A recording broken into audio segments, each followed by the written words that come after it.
বিশাখা, কয়েকদিন আগেই তো বিশ্ববঙ্গ বাণিজ্য সম্মেলন হলো, তাহলে কি আমাদের রাজ্যের বুকে বোমাবাজি শিল্পই হচ্ছে? কেননা কল্যাণীর ঘটনা সাদা নীল প্রলেপের নিচে অন্তত বাস্তব আমাদের সেরকমই কিছু ইঙ্গিত করছে। একদমই তাই। এই সূত্র ধরে আমরা একটু দেবাশিস বাবুর কাছে যাই। প্রাক্তন পুলিশ কর্তা আপনি, যেভাবে আমরা দেখতে পাচ্ছি একের পর এক জায়গায় বিস্ফোরণের ঘটনা ঘটছে, কল্যাণী সেই তালিকায় নতুন সংযোজন। তাহলে কি ইন্টেলিজেন্স কি কোথাও গিয়ে ব্যর্থ? পুলিশ প্রশাসনের কাছে কি খবর ছিল না? না, একদমই না। দেখুন, এই কিছুদিন আগে যে বিশ্ব বাণিজ্য সম্মেলন হলো, মোটামুটি কত 17 লক্ষ কোটি না 19 লক্ষ কোটি হয়ে গেছে। এটাও ইনভেস্টমেন্টের একটা পার্ট, ঠিক আছে। এখানে কত ইনভেস্টমেন্ট হয়েছে সেটা আমাদের সেই ডেটাটাও দরকার।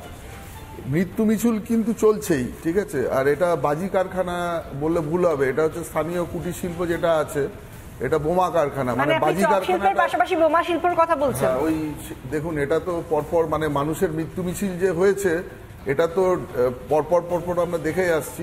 সাম্প্রতিক চতুর্থ, এটা পঞ্চম ঘটনা। তো এই যে ঘটনাগুলো ঘটছে, মানে বাজি শিল্পের আড়ালে এই বোমা শিল্প, যার থেকে পুরো স্থানীয় প্রশাসনকে কন্ট্রোল করা, স্থানীয় মানুষকে কন্ট্রোল করা, স্থানীয় তোলাবাজি থেকে আরম্ভ করে ভোট অবধি, এই ধরনের বাজি শিল্প না থাকলে কিন্তু মানুষকে কন্ট্রোল করতে পারবে না। মানুষের যে ভোট অধিকার থেকে আরম্ভ করে সাধারণভাবে দেখুন, প্রশাসনের মদতে তো আমি একদম, এটা হতে পারে সর্বোচ্চ যারা রাজ্য প্রশাসনে রয়েছে তারা ডেটাটা কিন্তু পায় লোকাল প্রশাসন থেকে।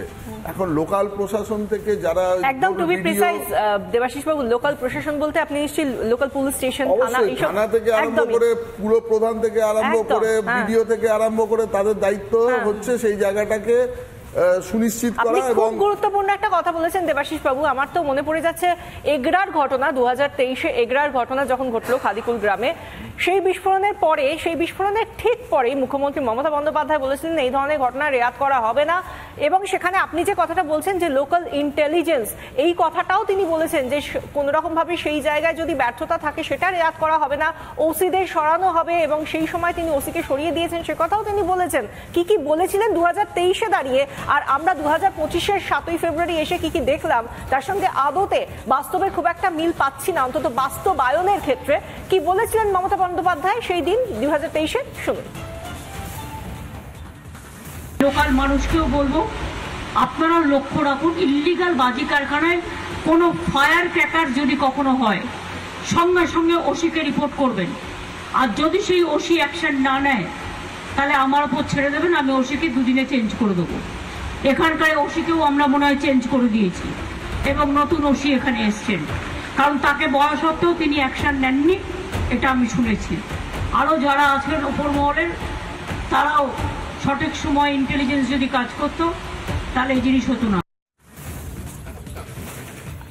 যেহেতু দেবাশিস বাবু এই প্রসঙ্গটা তুলেছিলেন, সেই জন্য একদম একজন প্রাক্তন পুলিশ কর্তা হিসেবে আপনার কাছ থেকে 30 সেকেন্ড সময় দিয়ে আপনাকে জিজ্ঞাসা করব যে এই যে বলছেন লোকাল ইন্টেলিজেন্স ফেলিয়ার, কোথাও গিয়ে কোনো ওসিকে সরিয়ে দেওয়া, ঘটনা হওয়ার পরে একটা বিষয়, আর ইন্টেলিজেন্স ফেলিয়ার সেটা তো ইনপুটের সমস্যা, সেটা তার মানে ছিল না।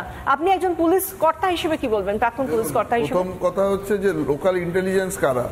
এক হচ্ছে ওই সিভিক ভলেন্টিয়ার, ঠিক আছে, যাদের কোনো রকম কোনো ধরনের ট্রেনিং থেকে আরম্ভ কিছু নেই, এবং তারা যেভাবে লোকাল নেতারা গাইড করে সেইভাবে চলে। 2 নম্বর হচ্ছে ইন্টেলিজেন্স ডিপার্টমেন্টে সব থেকে অপদার্থ লোকগুলোকে পোস্টিং দেওয়া হয়, যারা কিছু পারে না, তাদের মানে পুলিশ ডিপার্টমেন্টে একটা নর্মস আছে, তাকে গিয়ে ইন্টেলিজেন্সে নিয়ে যাওয়া হয়। আর 3 নম্বর হচ্ছে কার থেকে ইন্টেলিজেন্স কালেক্ট করবে, তারা যায় পার্টির ক্যাডারদের কাছে ইন্টেলিজেন্স কালেক্ট করতে। তো প্রশাসনটা যে চলছে, এই যে আর বারবার যে ঘটনা ঘটছে, তারপরে কাউকে সরিয়ে দেওয়াটা কোনো জাস্টিফিকেশন নয়। আমি একদম এই জায়গা থেকে আসবো দেবাশিস বাবু, আপনি খুব গুরুত্বপূর্ণ কয়েকটা বিষয় বললেন। সিভিক ভলান্টিয়ার থেকে শুরু করে পুলিশ কোথা থেকে ইনপুট পাচ্ছে, ইনপুট দিচ্ছে, সেই গোটা বিষয়টা, সিস্টেমটা নিয়ে প্রশ্ন তুলছেন। আসবো আপনার কাছে, কিন্তু তার আগে ঝন্টু বাবুর কাছে আসি।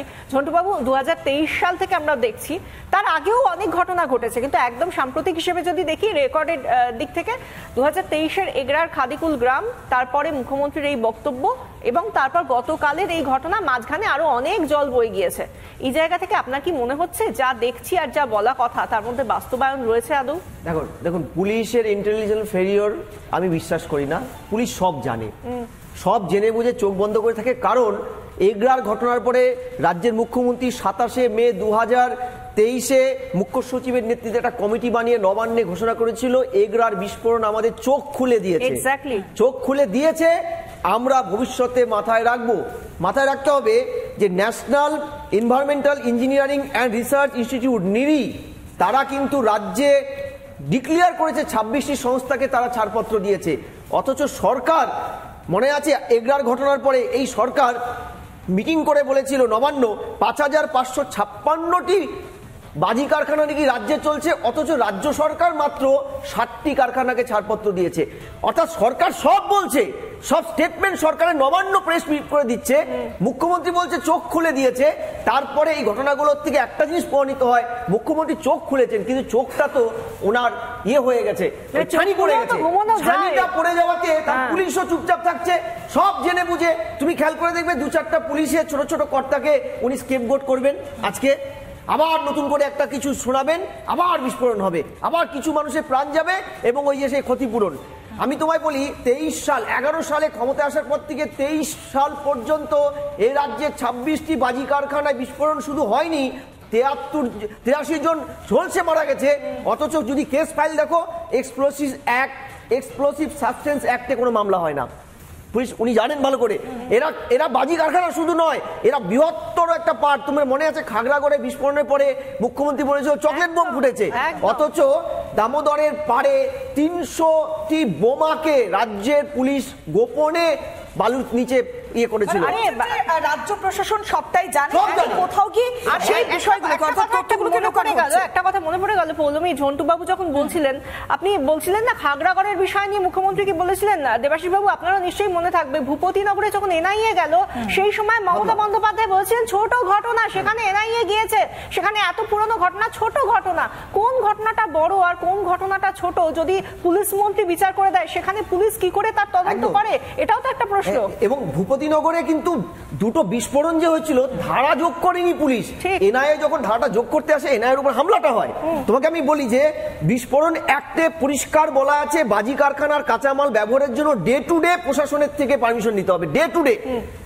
তাহলে পুলিশের কাছে প্রশাসনের কাছে ডে টু ডে এরা পারমিশন নিয়েছে, হয় এরা নিয়েছে, মানে প্রশাসনের কাছে হয়তো অনুমতি নিয়েছিল তারা, তাহলে কি একটা পাওনা গন্ডার হিসেব কাজ করছিল? একদম। এই যে তুমি কল্যাণী মিউনিসিপাল কর্পোরেশনের স্টেটমেন্ট দেখো চেয়ারম্যানের, হ্যাঁ আমরা বাজি একটা লাইসেন্স দিয়েছিলাম, আমরা খতিয়ে দেখছি, অর্থাৎ লাইসেন্সটা দেওয়া হয়, তারপরে যে কল্যাণীর বিস্ফোরণ যে জায়গায় হয়েছে একেবারে ঘিঞ্জি জায়গা, সেখানে দমকলের ইঞ্জিন পর্যন্ত ঢুকতে পারছে না, অনুমোদন নিশ্চয়ই ছিল না, নাহলে এখানে বাজি কারখানা হয় কিভাবে? দেখুন একটা কথা বলি, এই যে লোকাল প্রশাসনের যারা মাথা, এই চেয়ারম্যান থেকে আরম্ভ করে পুলিশ প্রশাসন থেকে আরম্ভ করে, তাদের এগুলো হচ্ছে একটা ইনকামের রিসোর্স। তো দীর্ঘদিন ধরে এই সিস্টেম থেকে এরা বেরোতে পারছে না, ফলে বেরোতে পারছে না বলে মানুষের প্রাণ সংশয় হচ্ছে। জঙ্গিরা বা যারা অপরাধী তারা দীর্ঘদিন ধরে এই ধরনের সিস্টেমের মধ্যে থেকে কিন্তু লালিত পালিত হচ্ছে, এবং সব থেকে বড় কথা আমরা কিন্তু আমাদের দেশের জন্য আলটিমেটলি আমাদের দেশের জন্য বিপদ ডেকে নিয়ে আসছি। আর এবং হ্যাঁ আপনি আপনাকে জিজ্ঞাসা করবো দেবাশিস বাবু, যেটা আমরা বলছিলাম না যে ইন্টেলিজেন্স ফেলিয়ার, দেখুন এটা তো একটা ছোট গাছের তলায় বসে হঠাৎ করে কয়েকটা লোক এসে বসে পড়লো আর বাজি বানাতে শুরু করলো, এরকম নয়। একটা সেট আপ রয়েছে, সেখানে কয়েকজন কাজ করে, যে এই যেরকম কল্যাণীতে 5 জন মোট শ্রমিক ছিলেন, সেখানে 4 জন মারা গেলেন। তো এই যে গোটা বিষয়টা একটা সেট আপ নিয়ে এতদিন ধরে চলছে, পুলিশ জানে না, এটা কি সত্যি বিশ্বাস করা যায়? এটা কোনোভাবে কোনো পাগলকে বললেও কেউ বিশ্বাস করবে না।